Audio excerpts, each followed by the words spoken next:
السلام عليكم ورحمة الله وبركاته. بسم الله الرحمن الرحيم. الحمد لله رب العالمين، والصلاة والسلام على أشرف الأنبياء والمرسلين نبينا محمد وعلى آله وصحبه أجمعين. رب اشرح لي صدري ويسر لي أمري واحلل عقدة من لساني يفقه قولي. أما بعد. Muslimin dan muslimat, hadirin dan hadirat sidang jemaah yang dirahmati Allah Subhanahu wa taala sekalian. Alhamdulillah, kita bersyukur kepada Allah Subhanahu wa taala kerana pada malam ini Allah Subhanahu wa taala sekali lagi memberi keizinan untuk kita menyambung kuliah kita dalam sirah Nabi sallallahu alaihi wasallam. Dan insya-Allah kita sambung cerita kita kepada tentang apa yang mendorong kesabaran dan keteguhan kaum muslimin setelah daripada hilangnya tulang belakang yang mendukung dakwah Nabi sallallahu alaihi wasallam selepas kewafatan Abu Talib dan juga Khadijah binti Khuwailid. Dan kita telah menyatakan faktor yang pertama dan yang kedua, iaitu keimanan kepada Allah Subhanahu wa taala dan juga kepimpinan Nabi sallallahu alaihi wasallam yang menyebabkan kaum muslimin teguh dalam mempertahankan keimanan mereka kepada Allah Subhanahu wa taala. Jadi insya-Allah pada malam ini kita sambung lagi pada faktor yang ketiga, yang keempat dan yang seterusnya. Mudah-mudahan kita dapat menamatkan perbincangan kita dalam bab ini pada malam ini insya-Allah. Syaidah. Faktor yang ketiga yang menjadi sebab, iaitu rasa tanggungjawab yang dipikul oleh para sahabat. Mereka dihentam, mereka dianiaya, mereka dizalimi, mereka ditimpakan dengan pelbagai cabaran dan dugaan, tapi para sahabat meyakini secara penuh akan besarnya tanggungjawab yang dipikul ke atas umat manusia. Tanggungjawab ini tidak dapat dielakkan dan diselewengkan betapapun keadaannya. Sebab kalau lari daripadanya, lari daripada mempertahankan agama, memiliki implikasi yang sangat besar dan berbahaya, melebihi penindasan yang dirasakan oleh mereka. Kerugian yang akan mereka deritai dan dideritakan oleh umat manusia keseluruhannya akibat lari daripada agama jauh lebih besar daripada kesulitan yang selama ini mereka hadapi akibat beban yang mereka tanggung tersebut. Iaitu para sahabat, apabila mereka ditimpa dengan pelbagai cabaran, dia tahu soal agama Allah bukan sekadar untuk mereka, bukan sekadar untuk generasi sahabat. Sekiranya mereka lari daripada tanggungjawab mempertahankan agama Allah, kesan itu bukan sekadar kepada generasi mereka, tetapi kesan itu akan berpanjangan kepada seluruh generasi umat manusia. Sekiranya tidak para sahabat mempertahankan agama Allah, pasti agama itu tidak sampai kepada kita. Sebagaimana kata-kata Nabi sallallahu alaihi wasallam sewaktu baginda berdoa kepada Allah sebelum peperangan Badar. Nabi bersendirian berdoa kepada Allah sehingga jatuh selendang daripada bahu Nabi. Abu Bakar pergi angkat balik. Doa yang Nabi sallallahu alaihi wasallam panjatkan, Allahumma in tuhlik hadhihi al-fi'ah falan tu'bad fil ardi abada, atau kama qala an-nabi sallallahu alaihi wasallam. Ya Allah, kalau sekiranya kamu mengalahkan kumpulan yang kecil ini, kamu tidak akan disembah di bumi buat selama-lamanya. Kalau tak ada generasi sahabat, pasti tak sampai kepada kita. Sebab tu kita apabila bercakap tentang sahabat, kita kena sebut di belakang ia dengan radhiyallahu anhu. Sebab Allah Subhanahu wa ta'ala telah memuji mereka. Laqad radhiyallahu 'anil mu'minina idh yubay'unaka tahta asy-syajarah. Allah redha kepada mereka apabila mereka berbai'ah kepada Nabi di bawah pokok. Sebab mereka lah Nabi, Allah mempertahankan dakwah Nabi. Dengan mereka lah jihad-jihad tersebar, sehingga Islam tersebar di seluruh dunia. Para sahabat sampai kepada China, para sahabat pergi ke Syam, pergi ke Palestin, membuka dan menyebarkan agama Islam. Sebab tu hari ni kita bila sebut sahabat mesti puji. Jangan jadi sebahagian daripada manusia yang hari ni kerja mereka ialah mencela dan mencerca para sahabat. Itu sebahagian mereka yang mendakwa Islam, tapi mereka mencerca, memaki dan mencaci para sahabat Nabi radhiyallahu anhu. Itu golongan Syiah yang mereka apabila berlaku pertikaian antara Ali dan Muawiyah, mereka taksub kepada Ali dan menyalahkan Muawiyah, sehingga akhirnya orang-orang sahabat yang bersama Muawiyah dicerca, dihina, dimaki. Bahkan mereka mencerca, mencela isteri-isteri Nabi, Aisyah radhiyallahu anha, Hafsah binti Umar radhiyallahu anha. Jadi kerja kita apabila bercakap soal para sahabat, sebutlah dengan sebutan yang baik. Kerana hari ini kita menerima cahaya Islam dengan sebab kesabaran mereka menghadapi penindasan, ujian, cabaran daripada kaum Quraisy. Mereka teguh, mereka mempertahankan agama mereka kerana mereka memahami tanggungjawab yang besar dalam membawa akidah umat Islam. Kalau mereka tak jaga, habis seluruh umat manusia. Kita pun begitu juga sidang jemaah yang dirahmati Allah. Hari ini kita jaga agama kita, bukan sekadar menyelamatkan generasi kita. Generasi kita kalau yang hidup zaman 70-an, 80-an, 90-an, kemudian dia tahun 2000, 2010 ni nak habis dah. Umur dia 70, 80, dia kata tak, malah nak cara dah soal-soal keduniaan. Ikutlah dia nak buat gapo. Dah.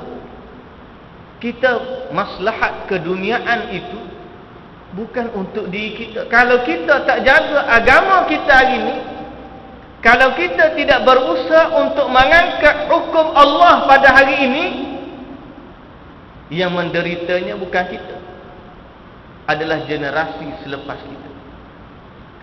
Sebab tu hari ini kita kena ada rasa tanggungjawab untuk menyelamatkan agama Allah dengan segala bentuk usaha yang kita mampu untuk melestarikan agama Allah Subhanahu wa ta'ala sehinggalah ke generasi-generasi yang mendatang. Kalau tidak, hancur binasa. Boleh jadi anak-anak cucu kita tak kenal nama Allah. Hari ini pun hiburan yang melampau-lampau, kerana dasar yang ada mempromosikan hiburan secara melampau, menyekat pengajian-pengajian agama, bahkan pengajian agama dihalang atas alasan politik dan seumpamanya. Akhirnya kita dapati remaja-remaja yang kadang-kala tidak mengenal lafaz syahadah la ilaha illallah. Ada yang tak tahu cara nak mandi wajib, ada yang tak tahu nak baca Quran alif ba ta. Kerja siapa sidang jemaah yang dirahmati Allah untuk menyelamatkan akidah umat generasi yang terkemudian. Jangan hanya sekadar diharapkan kepada kepimpinan atau orang-orang yang alim. Bahkan kita mesti menyampaikan sekadar kemampuan kita. Nabi kata apa? Balighu anni walau ayah. Balighu, sampaikan. Nabi tak suruh orang tu ulama ke siapa ke dia. Balighu, semua.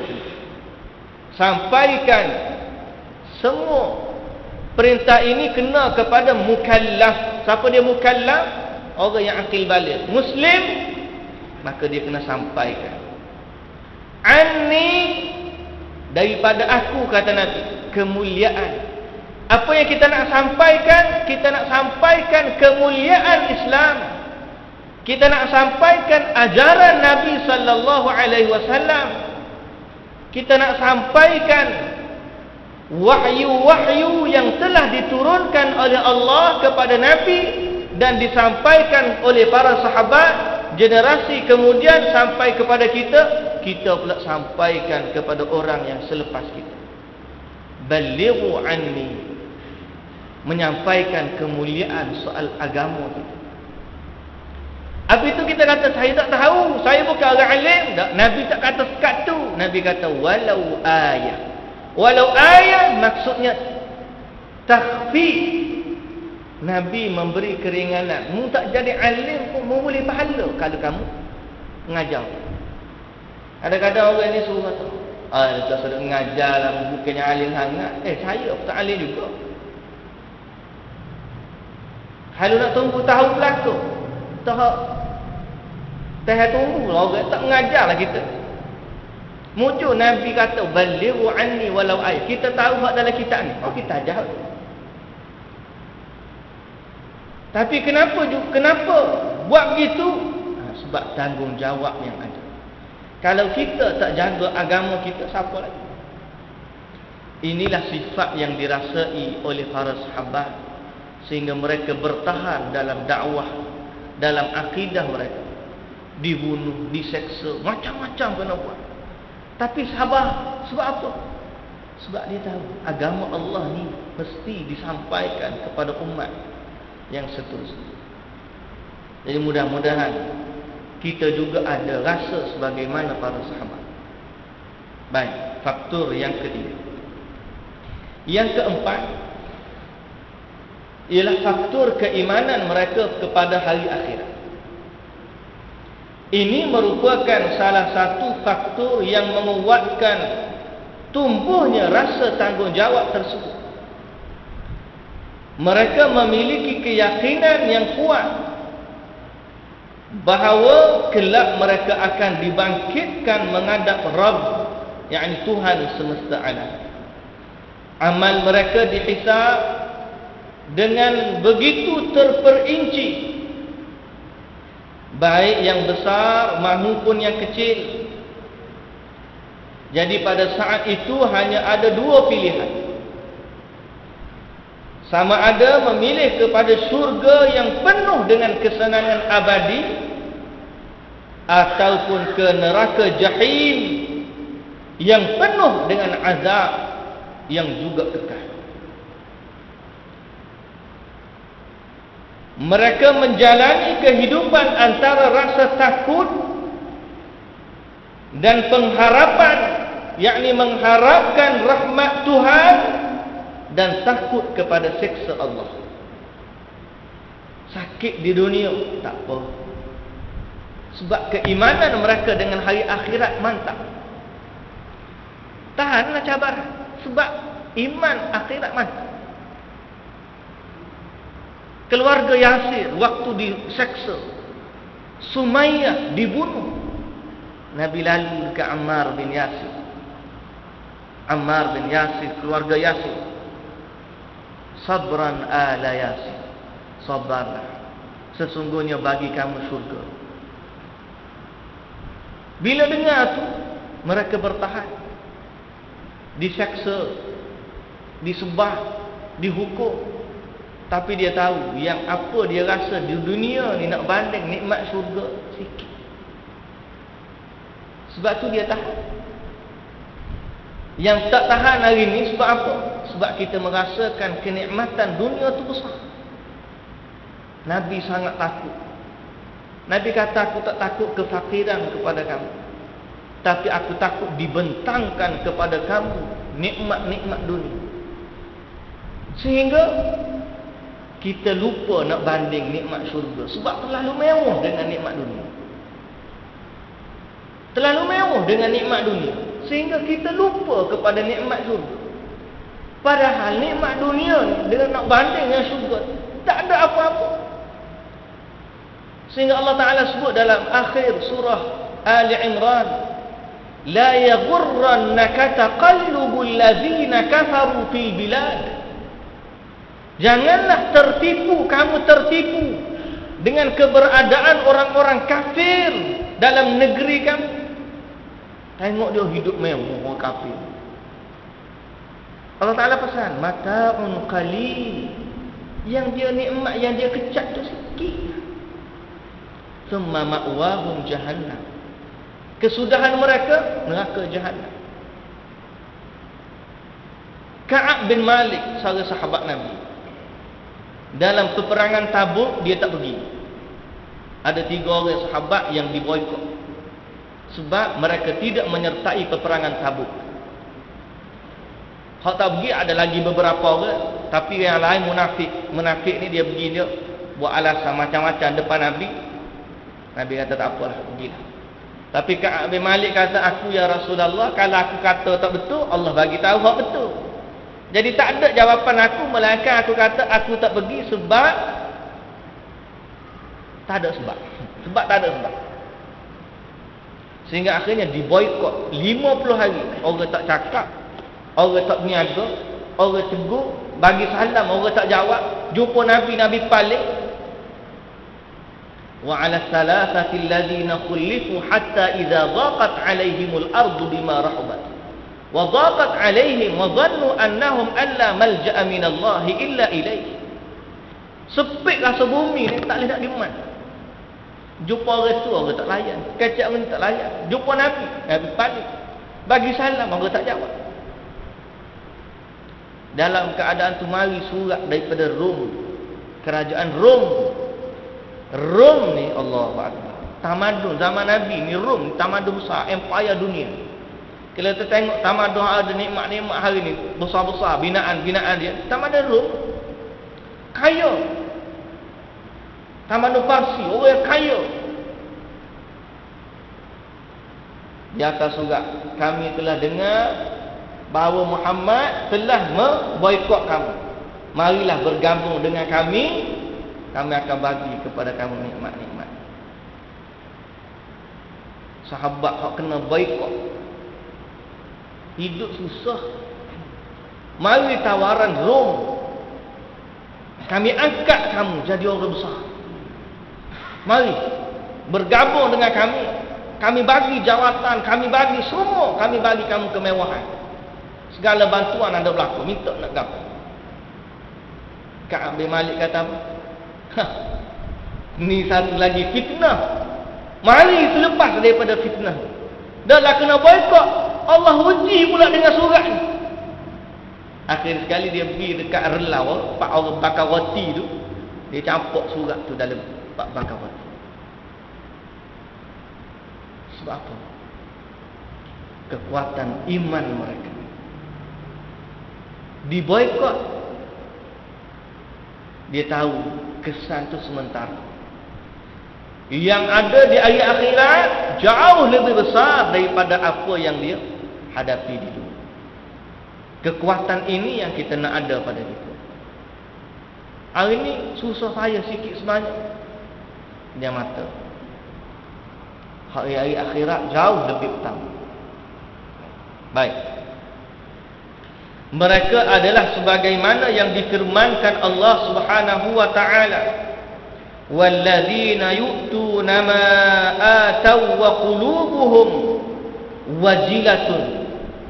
Wa qulubuhum wajilatun. Ada nega wajilatun. Makna dia ada. Dan orang yang memberikan apa yang telah mereka berikan dengan hati yang takut.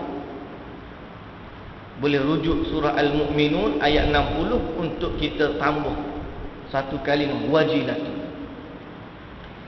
Jadi mereka ni hidup, hati mereka bergantung dengan Allah. Mereka mengetahui bahawa dunia dengan kesengsaraan dan kesenangan yang ada di dalamnya tidak mempunyai nilai sedikit pun dibandingkan dengan kehidupan di hari akhirat. Susah setara mana, senang setara mana, nak banding dengan hari akhirat, tak boleh nak banding. Kadang-kadang kita tengok sedih orang umat Islam akhir zaman. Kerja mana? Kilang arok. Dia kata, saya kalau tak kerja ni, tak ada kerja lain dah nak buat. Kerja driver van hak hantar arok. Kerja jadi cashier pada kedai yang jual arok. Sedangkan 10 golongan yang berkaitan dengan arok semua dilaknat oleh Nabi sallallahu alaihi wasallam. Tahu ke tak tahu? Semua tahulah. Tapi bila kita kata tak boleh, awak tak berhenti, tak cari kerja lain. Kalau saya tak kerja ni, cari kerja mana lagi? Darurat, Ustaz. Darurat. Kalau makan daun kayu pun lebih baik daripada kerja. Sebab ni sanggup kita makan sesuatu yang diharamkan oleh Allah, mendahulukan apa yang sekejap, meninggalkan apa yang pasti, nikmat yang lebih besar di hari akhirat. Sedangkan Nabi sallallahu alaihi wasallam kata, "Lau kanatid dunya ta'dilu 'inda Allah janaha ba'udah ma saqa kafiran minha syarbata ma." Kalaulah dunia ni nilai dia di sisi Allah sama tarafnya, sama nilainya dengan sebelah sayap nyamuk, di sisi Allah sama nilainya dengan sebelah sayap nyamuk, ma saqa kafiran minha syarbata ma, Allah Ta'ala tak akan bagi orang kafir minum walaupun seteguk air. Kalau dunia ni ada nilai di sisi Allah, pas kita tengok orang kafir tu boleh bukan setakat minum, makan sedap dia, kereta besar dia, rumah mewah dia, semua hak dia tak. Tengok kilang-kilang keliling kita ni, berapa ramai milik Muslim. Kenapa Allah bagi ke dia dunia, tidak bagi kepada kita? Sebab dunia tak ada apa-apa. Kalau ada apa-apa, nescaya Allah Ta'ala tak bagi ke dia. Sebab kita lah, kita ada 10 buah kereta, semua kereta mahal lah. Ada kereta tu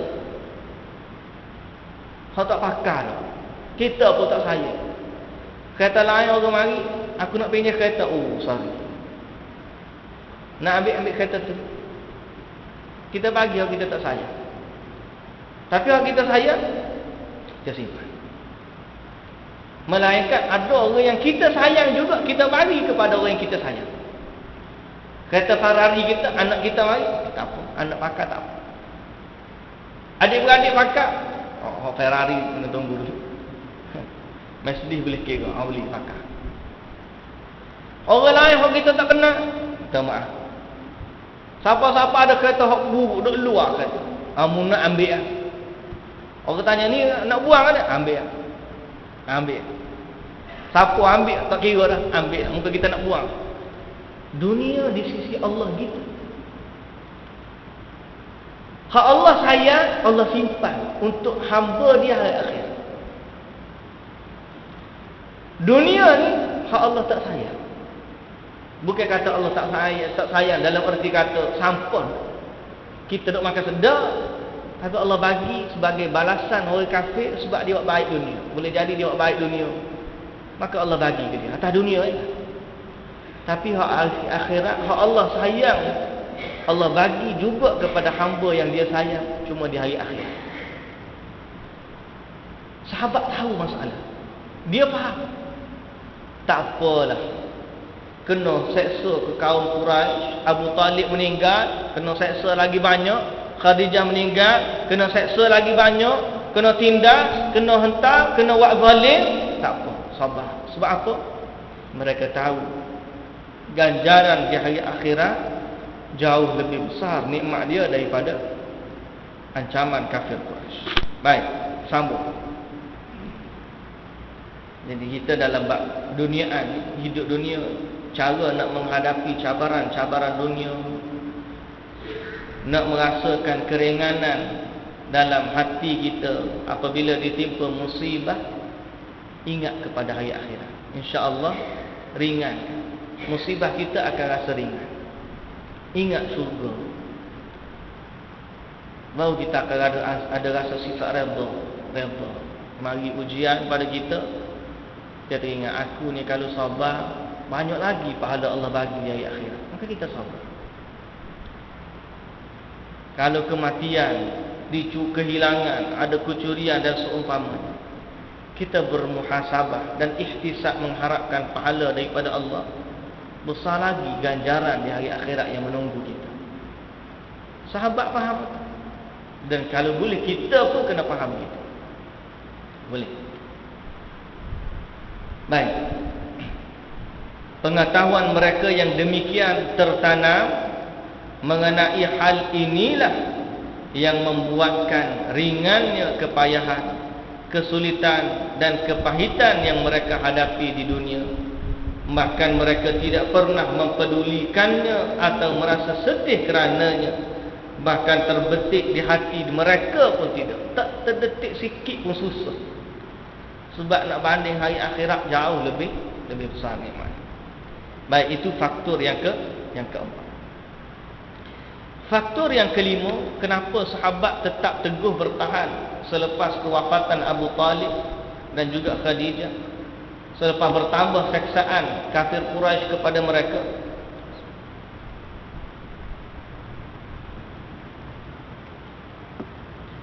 Ialah pada waktu kritikal ini, maka Allah Subhanahu wa taala menurunkan surah-surah dan ayat-ayat yang Allah jadikan dia bertujuan memberi hujjah dan alasan atas kebenaran risalah Islam dan prinsip-prinsipnya yang merupakan asas kepada dakwah Islam. Al-Quran datang dengan gaya bahasa yang indah, yang kuat, mengarahkan kepada kaum muslimin kepada asas-asas yang kelak ke atas ketentuan Allah Subhanahu wa taala akan terbentuk di atasnya masyarakat Islam yang paling agung dan mempesona di muka bumi ini. Dalam keadaan itu Allah buat turun ayat-ayat Al-Quran menyatakan tentang keindahan Islam, membentuk generasi Islam, sehingga pada ayat Al-Quran sahabat ni nampak bahawa umat Islamlah masyarakat yang terbaik,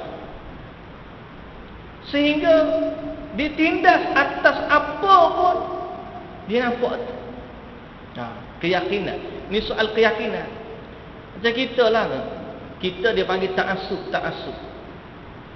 Orang yang terlalu ta'assub. Tapi sahabat ni kita tak panggil ta'assub. Dalam agama Allah ni kita tak panggil ta'assub. Ta'assub ni asabiyah. Asabiyah ni ialah bila kita membenarkan sesuatu yang salah, berpegang di atas kesalahan walaupun jelas dia salah. Tapi oleh kerana kita ni golongan ni, geng kita, maka kita kata betul walaupun salah. Itu nama dia ta'assub. Tapi kalau berpegang teguh dengan kebenaran, aku tak lepas dah, hak ni je aku pegang, ni dia panggil bukan ta'assub, dia panggil al-i'tisam. Al-i'tisam ni, berpegang teguh ni hanya boleh berlaku pada dua perkara, iaitu Al-Quran dan juga As-Sunnah. Kalau kita pegang teguh dengan kedua ni, maka nama dia al-i'tisam. Tapi kalau selain daripada kedua ni kita berpegang teguh tak lepas walau apa pun, maka nama dia ta'assub. Sebab selain kepada kedua ni pasti ada salah. Kalau tak ada salah dua ni, marilah orang alim mana, tok syekh mana sekalipun, kalau kita berpegang teguh dengan dia, tak lepas makmum dia aja, seorang-seorang dia yang kita pegang. Ustaz lain kita tak pakai, ustaz ni. Ulama lain kita pakai, ulama ni. Siapa pun dia, kalau kita pegang tak lepas, nama dia ta'assub. Itu kalau ulama. Kalau kumpulan, kalau pertubuhan, kalau kenegaraan, kalau setempat, asal, negeri, kenegerian, bangsa dan seumpamanya, tak lepas makni, itu nama dia ta'assub. Yang boleh berpegang teguh tak lepas dua, Al-Quran dan juga As-Sunnah. Nama dia Al-I'tisam. Dalilnya, wa'tasimu bihablillahi jami'an wa la tafarraqu. Wa'tasimu, berpegang teguhlah dengan tali Allah. Ini tak apa. Jadi para sahabat bila turun ayat Quran, mereka berpegang teguh dengan itu. Dia tak nampak lain melainkan apa yang dikhabarkan oleh Allah Subhanahu wa taala. InsyaAllah kita akan baca beberapa ayat yang menceritakan, yang memberi kekuatan kepada para sahabat. Baik. Jadi kita katakan bahawa waktu-waktu kritikal itu Allah Subhanahu wa taala buat turun ayat yang memberikan kekuatan kepada orang Islam. Waktu mereka ditimpa musibah, Allah turun ayat. Apa contoh ayat? Dalam surah Al-Baqarah ayat 214. Allah menyatakan bahawa am hasibtum an tadkhulul jannah walamma ya'tikum mathalul ladzina khalau min qablikum. Apakah kamu menyangka bahawa kamu akan masuk syurga, sedangkan kamu belum lagi ditimpa sebagaimana apa yang menimpa umat sebelum kamu? Masathumul ba'sa wad-dharra wa zulzilu. Mereka ditimpa malapetaka, kesengsaraan, digoncang dengan bermacam-macam cubaan, sehingga berkatalah Rasul dan orang-orang yang beriman bersamanya, mata nasrullah, bilakah pertolongan Allah nak datang? Waktu dia sakit, Allah waktu pun ayat, kamu ingat kamu nak masuk syurga, sedangkan umat sebelum kamu ditimpa lebih berat daripada kamu. Jadi para sahabat menerima kekuatan apabila Allah memberi tawaran syurga dengan kesabaran mereka. Maksudnya, kamu nak masuk syurga, orang dulu sabar lebih daripada kamu. Jadi kamu nak masuk syurga, sabar. Allah Subhanahu wa taala menyebut dalam surah Al-Ankabut ayat 2 dan 3. Am hasiban nasu an yutraku an yaqulu amanna wa hum la yuftanun. Apakah manusia menyangka kami akan biarkan mereka mengatakan amanna, kami beriman, wa hum la yuftanun, dalam keadaan kami tak uji mereka? Allah Ta'ala kata, kamu kalau betul nak beriman, kami nak uji kamu. Apakah kamu sangka kamu boleh kata aku beriman dan kami tak uji kamu? Tak. Sehingga Allah Ta'ala kata, wa laqad fatanna alladhina min qablihim, kami telah uji orang sebelum kamu. Fala ya'lamanna Allahu alladhina sadaqu wa la ya'lamanna al-kadhibin. Sehingga kami tahu mana orang yang benar apabila dia kata la ilaha illallah, yang mana benar, hak mana tipu. Kami uji. Hari ni pun semua orang dakwa kami nak kepada Islam, tapi ingat pasti Allah uji dia. Yang mana nak betul-betul nak kepada Islam, yang mana hanya omongan kosong yang ada di bibir-bibir mereka. Pasti Allah uji kita. Jadi bila sahabat dengar begitu, tak apa, kita sabar. nyatakan, buktikan kebenaran iman kita kepada Allah. Faktor mereka bertahan. Jadi Allah Subhanahu wa taala membimbing mereka juga. Bila Allah Subhanahu wa taala buat turun ayat tersebut, mereka berhadapan dengan kaum Quraisy, segala hujah Quraisy tak terpandang oleh mereka. Tak pandang. Sebab mereka tahu inilah cabaran dan Allah Ta'ala sedang menguji mereka. Baik, yang keenam, ayat Al-Quran dan juga hadis Nabi bukan sekadar menceritakan tentang kesabaran dan cabaran. Pada masa itu Allah juga menurunkan kepada kaum muslimin berita-berita kemenangan Islam. Hari ini mungkin kena aniaya, mungkin kena buat zalim, tapi ingat bahawa kemenangan pasti milik Islam. Sehingga sahabat akhirnya bertahan. Mereka yakin dengan khabar Allah. Masalah kita hari ini, kita tak yakin. Hari ini Nabi dah kata Islam pasti akan kembali di akhir zaman. Masa mana kita tak tahu, yang penting kita tetap dengan Islam. Tapi hari ini orang tak yakin, tidak sebagaimana para sahabat. Sahabat lagi dahsyat. Sahabat tak tengok contoh Islam. Macam mana Islam berjaya, dia tak pernah tengok contoh. Sebab mereka lah yang membina dan mencipta sejarah Islam. Kita hari ni ringan dah.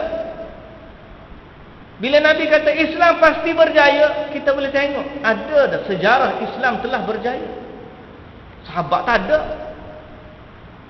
Tapi kenapa mereka bertahan? Keyakinan mereka dengan khabar Allah. Masalah kita hari ini tak yakin dengan khabar Allah. Allah janji, dia kedok. Ayat dia kedok. Tak maju kita dengan Islam. Kama Atatürk, Mustafa Kama Atatürk, tukar dasar daripada Islam, tukar. Tak maju kita dengan Islam. Dia kata sejarah sudah ada, tapi dia membutakan matanya untuk melihat sejarah. Sahabat yakin tak ada sejarah Islam. Kalau kita yang hari ini, kita kata Islam adalah kejayaan pasti dengan Islam. Kita tengok Allah, mana negara Islam? Tak ada berjaya. Tengok negara maju, semua kafir dah. Sahabat lagi berat. Rom, Parsi, satu agama Kristian, satu agama Majusi. Mereka tak pernah ada. Nak percaya Islam ni akan bangkit, bersinar, menang. Sebab tu orang kafir gelak daripada para sahabat. Tapi keyakinan mereka dengan Allah tu kuat. Bila datang kepada mereka khabar tentang kemenangan Islam, mereka tetap berpegang teguh dengan Islam. Para sahabat. Sebagai contoh, apa kata-kata Allah Subhanahu wa taala? Allah Taala menurunkan kisah-kisah tentang bagaimana masyarakat dahulu penentang-penentang agama Allah, dan akhirnya mereka binasa. Yang menang ialah agama Allah. Nah, kita hari ni pun patutnya ambil hujah tu juga. Rasa yakin dengan Islam. Sebanyak mana dah cubaan untuk memadamkan kebangkitan Islam. Zaman Fir'aun hebat, tapi akhirnya dia makin lemah lagi. Namrud hebat, akhirnya mati dengan nyamuk dalam telinga. Iram Zatil Imad, kaum Iraq, akhirnya hancur binasa binaan. Kaum Nabi Saleh boleh pahak batu. Samud hancur binasa. Tak cukup lagi khabar. Berasa tak yakin lagi dengan penjagaan Allah terhadap agama ni. Kalau tak yakin, itu bukan masalah pada agama, tapi masalah dalam nafsu kita. Baik. Apa kata Allah dalam surah Al-Qamar ayat 45? Sayuhzamul jam'u wa yuwalluna ad-dubur. Golongan itu pasti akan dikalahkan dan mereka akan mundur ke belakang. Sahabat dengar ayat, jagalah mu. Kalau aku mati pun Islam pasti tersebar. Mu boleh bunuh aku, tapi mu tak boleh bunuh Islam. Ini perjuangan para sahabat. Surah As-Sad ayat 11. Jundum ma hunalika mahzumum minal ahzab. Satu tentera yang besar yang berada di sana dari golongan-golongan yang bersekutu. Pasti akan dikalahkan. Allah pasti mengalahkan mereka. Sehingga Allah Subhanahu wa taala juga bila turun ayat kepada mereka yang berhijrah kepada Habasyah, walladzina hajaru fillahi min ba'di ma zulimu lanubawwi'annahum fid dunya hasanah. Orang-orang yang berhijrah kerana Allah sesudah mereka dizalimi, kami akan berikan tempat yang bagus kepada mereka di dunia. Dunia ni pun kami akan bagi. Wala ajrul akhirati akbar. Pahala akhirat lebih besar. Tapi dunia pun Allah janji dah kepada para sahabat. Jadi kesabaran mereka terubat dengan keyakinan mereka dengan janji-janji Allah. Dan Allah, innallaha la yukhliful mi'ad. Allah tidak memungkiri janji. Turun ayat-ayat cerita Nabi Yusuf alaihissalam. Laqad kana fi Yusuf wa ikhwati ayatul lisailin. Cerita Nabi Yusuf. Dulu Nabi Yusuf, Allah, berat, kena campak dalam telaga, kena jual jadi hamba. Tapi akhirnya dia jadi pemerintah kerajaan Mesir. Maksud apa? Cerita-cerita ni memberi kepada kita, susah dulu sekejap ya susah. Islam ni nak tengok susah, bukan nak suruh susah, nak tengok. Allah nak tengok susah, sabar ke tak. Kebangkitan Islam pasti berlaku. Sekarang ni di tanah Arab semua dah bangkit lah. Mesir dah tukar, Tunisia tukar, Libya tukar, semua, Syria. Sedangkan mereka dikuasai oleh kuku-kuku besi. Akhirnya Islam kembali bangkit. Sebab Allah ni agama Allah. Ini bukan soal ideologi, kefahaman. Ini soal agama Allah. Pasti agama Allah akan dimenangkan oleh Allah. Pasti. Bila? Boleh jadi tidak zaman kita. Tapi perjuangan kita kerana agama bukan untuk kita, tapi untuk agama, untuk Allah, untuk generasi-generasi yang akan datang. Bila cerita tentang Nabi Yusuf, Allah nak tengok dia Allah nak tengok dia susah tu macam mana. Bukan Allah nak suruh dia susah. Macam anak kita lah. Kita biar dia sekejap tengok. Bukan kita nak suruh dia susah. Tak, kita nak tengok dia lagu mana. Aku nak tengok dia lagu mana ni. Anak kita biar almuh dalam air sekejap. Campak dalam sungai. Tengok dia lagu mana. Pandai kedok pun ni. Lama kita gelepar lama-lama. Nampak kita ambil akad dia. Belajar. Pandang. Ajak pergi dalam hutan. Bagi parang satu. Masuk dalam hutan. Duduk. Mari ikut ayah pergi kebun. Dia tak perlu juga nak potong apa, pokok besar lengan aku 3 jam. Duduk lekung. Tak tumbang-tumbang. Ayah dah tengok. Susahnya anak aku potong. Bukan ayah tak nak tolong. Tapi ayah nak tengok anak waktu susah dia buat macam mana. Ayah reda dah anak tu susah. Dia reda, tapi bukan itu kehendak dia. Izin tapi dia tak reda.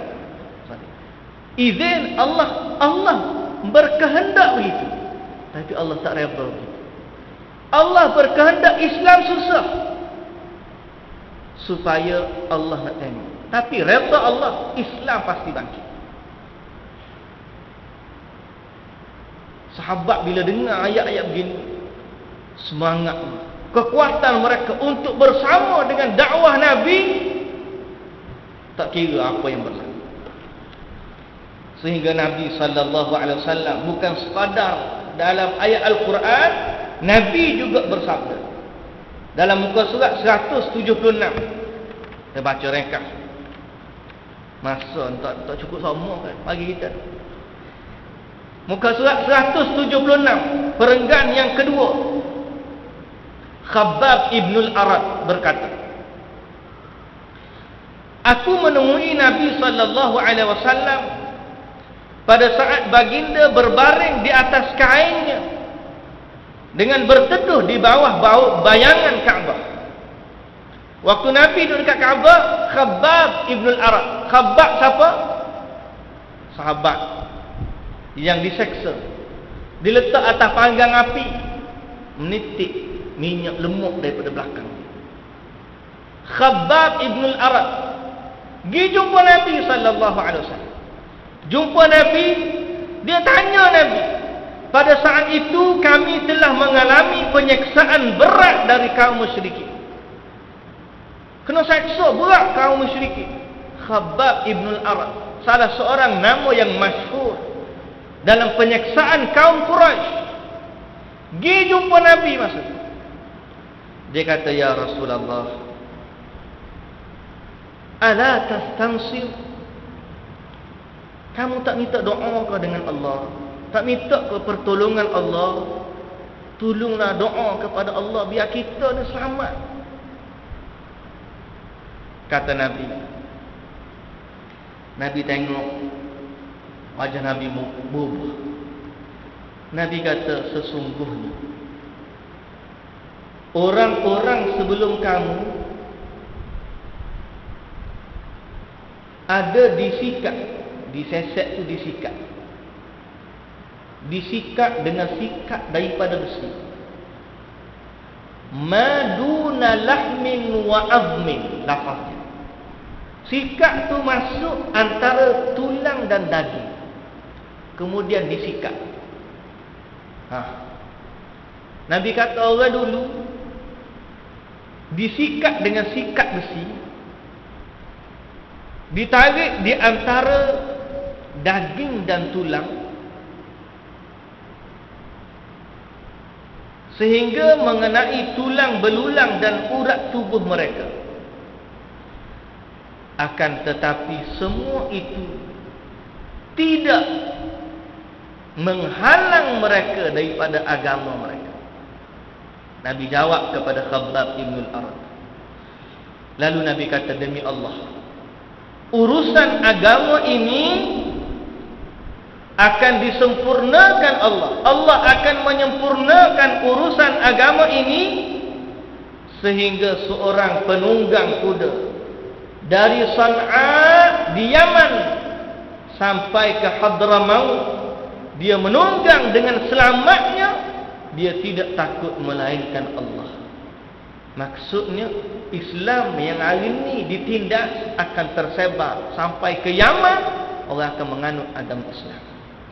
Walakinnakum qaumun tasta'jilun, tapi kamu ni gaduh, tak sabar, nak cepat, sabar. Islam pasti bangkit. Nabi mengkhabarkan kemenangan Islam, sehingga dengan itu para sahabat berasa kekuatan bagi mereka. Dan Nabi SAW dalam riwayat yang lain bahawa sampai peringkat kambing tidak takut kepada serigala kerana keamanan yang dibawa oleh Islam. Ini janji Allah, pasti janji Allah akan berlaku. Dan para sahabat telah menunjukkan keimanan mereka dengan sabar apabila datang ujian Allah kepada mereka. Justru sidang Jumaat yang dirahmati Allah, kita juga mengajak sidang jemaah sekalian untuk beriman, untuk mengambil faktor-faktor pendorong yang menguatkan perjuangan para sahabat untuk memantapkan lagi kerja kita, tugas kita dalam menjaga agama Allah Subhanahu wa taala di muka bumi ini.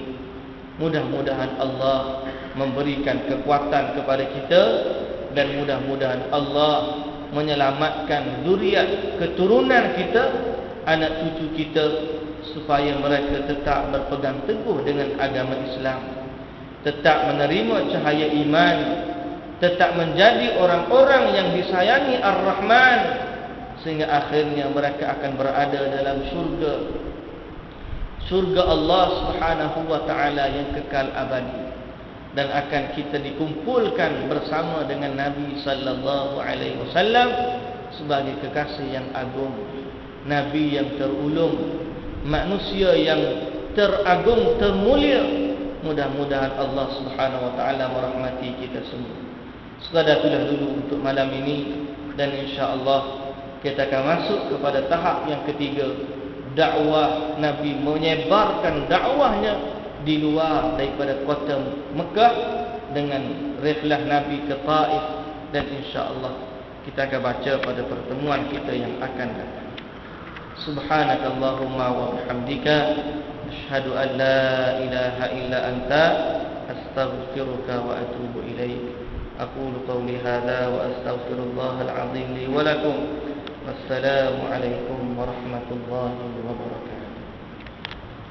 A'udzu billahi minasyaitonir rajim. Bismillahirrahmanirrahim. Alhamdulillahi rabbil alamin. Wassalatu wassalamu ala asyrafil anbiya'i wal mursalin nabiyyina Muhammad wa ala alihi wa sahbihi ajma'in. Allahumma ighfir lana dhunubana wa liwalidina warhamhum kama rabbawna shighara wa li jami'il muslimina wal muslimat wal mu'minina wal mu'minat al ahya'i minhum wal amwat bi rahmatika ya arhamar rahimin. Wa sallallahu ala nabiyyina Muhammad wa ala alihi wa sahbihi wa sallam walhamdulillahi rabbil alamin.